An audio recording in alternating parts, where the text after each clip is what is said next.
Bangladeshi Muslim community of মিশিগানের উদ্যোগে আগামী 17, 18, 19 জুলাই 2026 কলান্ট বাংলাদেশ এভিনিউতে অনুষ্ঠিতব্য 3 দিনব্যাপী ওয়াজ মাহফিল ও কিরাত প্রতিযোগিতা সফলভাবে বাস্তবায়নের লক্ষ্যে এক গুরুত্বপূর্ণ প্রস্তুতি সভা 28 জুন রোববার অনুষ্ঠিত হয়েছে।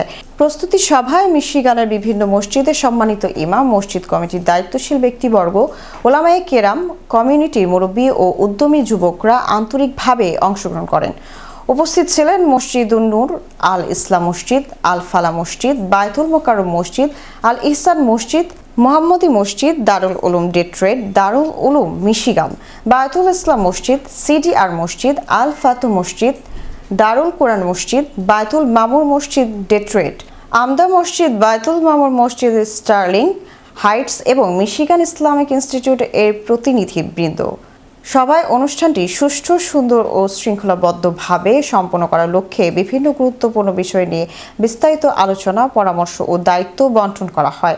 সকলে এই মহতী দিনী আয়োজনকে সফল করার জন্য ঐক্যবদ্ধভাবে কাজ করার অঙ্গীকার ব্যক্ত করেন।